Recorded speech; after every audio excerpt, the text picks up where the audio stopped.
Pourquoi complot contre Ngaï? Pour le résultat dans celle qui. Betela bisonné le solo, il y a forage et banda tango yo yaka okuta kango na niveau nini. Nakuti projet déjà va signer nyoso prédécesseur Nangaï. Et Zalaka nani prédécesseur? C'est le Yaragouli. C'est le Yaragouli. A Komeli ministre du développement rural, Oyakala, à lobby, d'accord, n'a signé une instruction à hiérarchie, a commis en bien la lettre que nazo futa, nazo lukamouin, natala nenge na futa. Nenge toyokani, na kosa la montage pour le financement nango. Ndesi kaya sukaki. Ngasi ko na ye nazui. Tanga Nathalie bonabi ah, c'est quand même bon et belé. Nathalie pe entreprise ngo ya Maïka Senganabi, mais yé c'est le premier projet na ye na makoma mayo. Est-ce ka okoka? Ngamoko na ba doute. On a pas doute. Na commis ah. Entre-temps, Balabade ango zaki combien papa? Tout ça na ba forage. Non, zaki combien ba forage? Zaki 1000 forages, 400 millions de dollars. Ça fait à peu près 400 000 dollars par forage. Il y a forage simple, il y a boité. Il y a une station et forage. Donc, ils ont dit. Différence, il faut pas comprendre. Les alliés forage ont des mais ça, ok. Ils ont dit station et forage. Donc, ils ont dit que Bassana château d'eau, réserve maï, et puis traité na maï, et puis tambisi parfois 2 km, 3 km. Normalement, ils ont projet un dingwana. Le même type de projet, tout ça là, on a Banque africaine de développement, juste avant, il y a un projet comme on a prise. Tout ça là, forage, monsieur, et Matati, 700 000 dollars. Et maintenant, 300 et quelques mille types, 700 000. Selon Bissika, selon profondeur, tout ça. Donc, pour nous, 400 000 dollars par forage, c'est le gravité. Mais malgré, on a quand même que, il y a un projet de ça qui est beau. Ils ont comme 700 000 euros.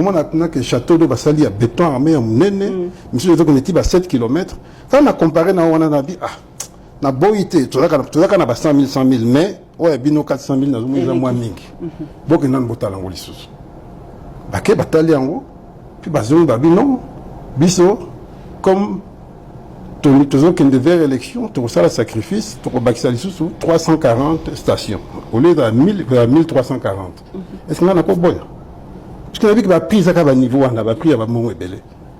On a fait l'effort pendant la sabaron que nous avons besoin de bon, on a bien noté, nous avons besoin de salama, nous avons besoin de bon, on a bien noté, mais bon, ça quand même, pour ça l'effort.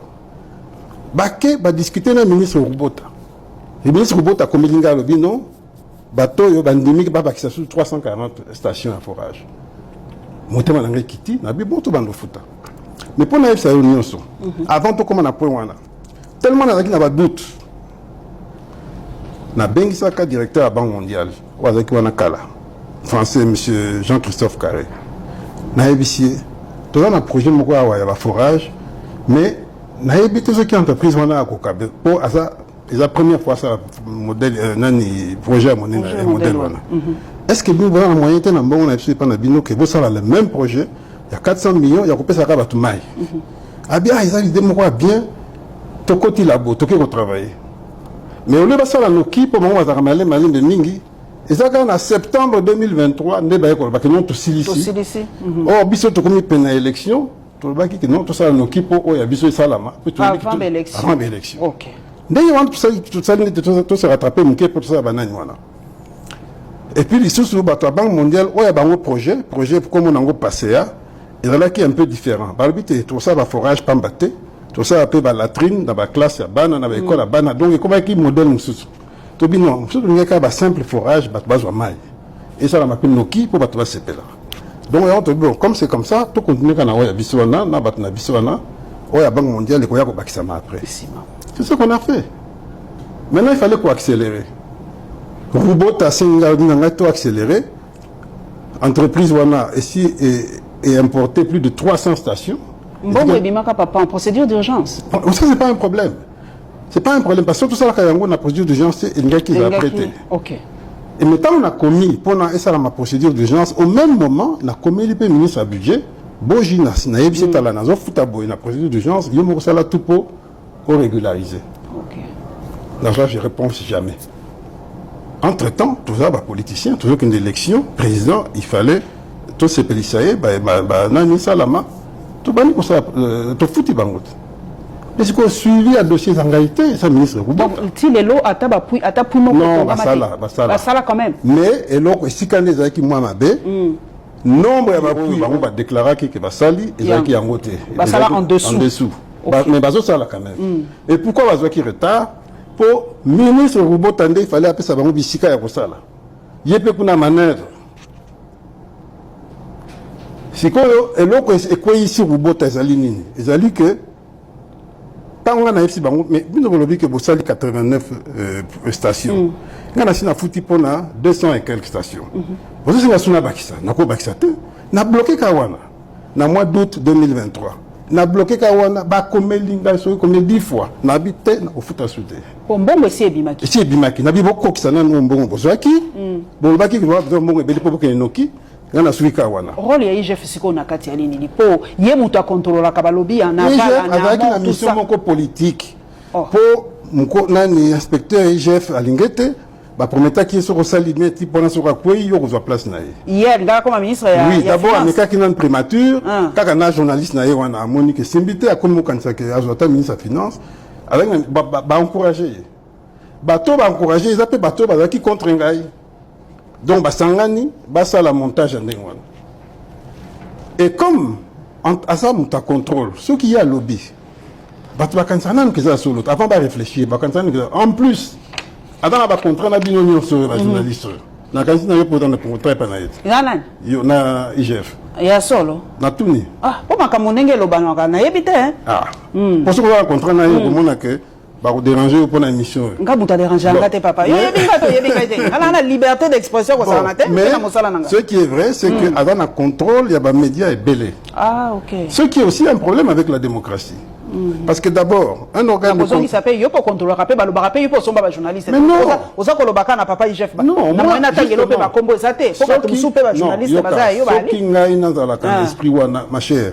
Ministre des Finances, c'est pas l'argent qui manque. L'argentier. Donc j'ai des fonds secrets, j'ai de l'influence, je pouvais acheter tout le monde. Mais je n'ai pas cet esprit. Moi, je travaillais pour le pays. Avec l'esprit en tête. J'avais une équipe de communication, c'est vrai. Tout le monde fait la communication. Et c'est qui n'a sens que n'a somba batou, baba nous défendre ngai, bah ça la promotion ngai. Non, ma seule promotion c'est mon travail. Et mon travail, les résultats sont là. Tout mon côté n'a beaucoup et depuis beaucoup ezalaka, à ça là on gagne na sala. Au salani. Ça c'est la vérité. Au salani. Palpable. Maman. Kende ko tuna ba entreprise minière wana. Tuna bango sokata moko aloba non, ministre tout ça ne cop à qui ça biso ba impôt muke to pesa. Yo zam ta ba commission te 10% 20%. Je te dis kende ko luka. Yo zoate papa kaza ko luka, je le dis ici. Projet yé kokata 20% yo mi biso yo kaki balobaki soki dossier yé papa kaza il faut zo 30%. Mais la ki sangai mutu. Je le dis ici de to comme na ba projet misus. Lampadaire na l'action ndenge ngam tchaki bakal po mbongo elimate. Ce que nous ba commission. Ngana za ngona te ngana ba non, ba pesa ba mbongo ba pesa ngai. Je n'ai jamais fait ça. Na mi oyo wana kuza ba projet na ngai te ba ministère misus mina oya ngai centre financier. Na arena. Ko moni bino moko ndenge na sali bango nyete ba na kanda na. Si la te wana donu? Non, il y a pas de données. Maman, on se met à arena ba sala na 1 an na 2 ans. Oh, puis tout ça, c'est un miracle. Centre financier, tout ça, on a 18 mois, c'est un miracle. Bon, il y a un copain qui est bien. Vous avez déjà vu dans quel pays, ça dit 100 000 mètres carrés en 18 mois. Ça n'existe pas. Batamo qui ne m'a pas commis ici. Kakabinonde, pour mailler les liquides, mais sur ton moni estilité, ton moni esprit à critique et la tabino. Ma belle ko critiquer, ma belle comment ça bino makasi. Oui, mais critique constructive et puis critique est positive na négative. Ce que j'ai bien faut qu'on dise. Mais le qu'on a mais ouais arena o ba bimisi mbongo 2 fois 3 fois auto. Deux fois non, et si la carte arena on est jeune ango yebani c'est 104 millions. Et bimani so comparé non, na limité. Mais ngana habité quand la kenda et si la carte. OK. Mais comparé na ba arena misu Afrique, c'est la moins chère. Pourquoi besoin le bangote? Pourquoi vous le battez que Ngaï, Bayokanaka première fois 125 millions et comme il joue à signer et comme 175 millions. Nana Matisi. Ah, bon, bien votre investigation. Pourquoi personne ne s'intéresse? Pourquoi l'IGF ne s'intéresse pas? Pourquoi vous, là, les soi-disant journalistes d'investigation, vous qui paient en côté? Bon, que nous tournons. Pourquoi ministre à lobby en haut? C'est grave. Bon, tout, non? Pourquoi Ndengeni ne komaki? De 125 à 175. Ça c'est un. Deuxièmement. Et si comme il balampadaire en go batia na ba forage. Mais maman, beaucoup de tout na ba kolo lampadaire. Beaucoup jamais. Tu as le là. Daniel Bumba est là. Mais on a koyeb ça oka puisque ngobela ba yango. Ngobela ba yango. Là na koyeb ça oka ka ona yebi. bien. Il y a qui 2500 lampadaires. Fourni, je crois 1900. 1900. C'était 600. 600 euros, il fallait la squad de la route de Matadi. La route de Matadi, babandi kotimo là, pour bâtir la naine, piquer, bâtir la lampadaire. Entre-temps, Daniel Bumba a vu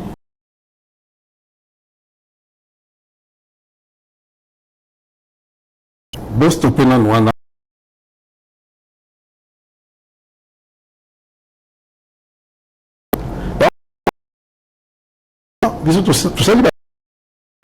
Déjà, tu peux avoir un projet, on a qu'à prendre un IGF, mais tu as des dépenses, tu as et tout. C'est quoi ça que tu as côté dans la place, monsieur, on a au foot à Bisson. Ça fait 5-7 mois. Le gouverneur a monté que d'autres changements ici. Donc, tout le matériel là, ils ont bloqué. Ils ont bloqué. Mais quoi, pour battre justement, c'est ça le risque. Surtout que, donc les 600 lampadaires, ils ont bloqué. Surtout que lampadaire, on ça la canne, la batterie. La batterie, ils ont la garantie à 4 ans. Mais si on compte tant, ils sont là qui la matériel. Il y a déjà 4 ans. Et tu vois, il y a 3 ans. Maintenant, il y a un Bissibiso Arena où il y a Bisso les moins cher. Bissibiso Kigali Arena 10 000 places, 16 millions d'euros. Dakar Arena 15 000 places, 16 millions d'euros. Kinshasa Arena 20 000 places, 5 millions d'euros. Donc, on a 10 000 places, 16 millions d'euros à taille. Non, c'est du n'importe quoi. Mais c'est ça, qui on appelle ce chiffre là? Ce que vous avez Benganaï.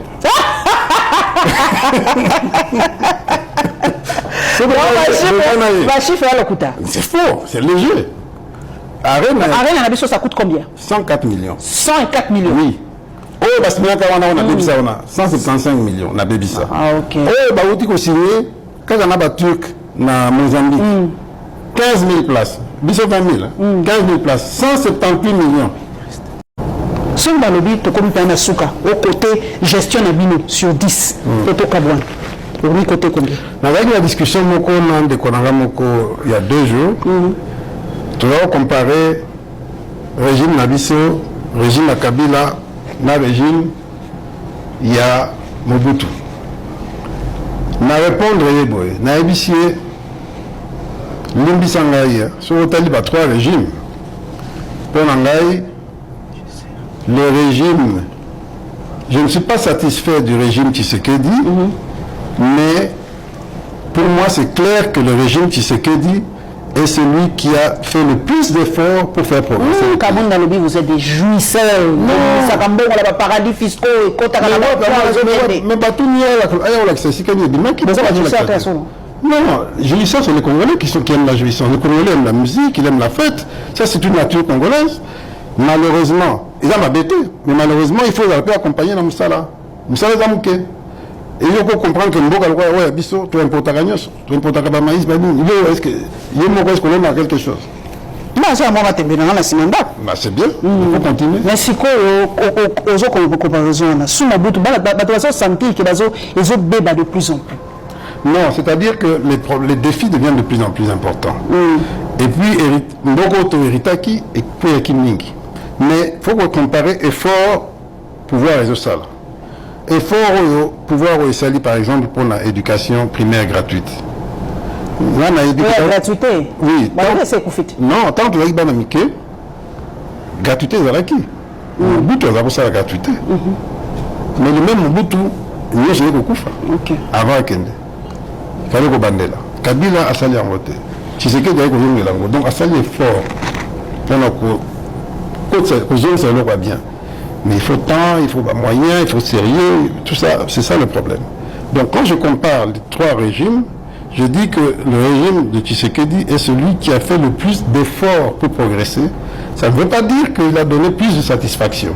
C'est pas la même chose. Heureusement pour lui, il trouve dans les casseroles de son prédécesseur des trucs bidons qui n'ont pas aidé le pays. Je vous donne un exemple. 500 millions de dollars que monsieur Kazadi Nicolas, qui s'est pas vendu dans la nature, qui a investi, qui a mis dans l'histoire, cette histoire des centres financiers. 500 millions de dollars, 1,5 milliard. On appelle ça dos nu. Aujourd'hui, c'est un fantôme. Vous savez pourquoi on appelle dos nu? Derrière, il n'y a rien. Vous savez pourquoi on appelle ça dos nu? Parce que derrière, il n'y a rien. Oui, mais sûr. C'est inachevé. Vous allez Est-ce que vous avez que... Jean-Marie parle d'éléphant blanc. Vous allez continuer. Éléphant blanc. Vous prenez Arena. J'ai envoyé une équipe là-bas. Il y a de l'eau. La saison de pluie n'a pas encore commencé. Il y a de l'eau. Ce qui veut dire que première pluie, ça sera... Non, c'est fini. Ça sera le nid des Chegué. C'est plus de 100 millions de dollars engloutis. Vous allez ici à Mama Yemo, qu'on se le dise.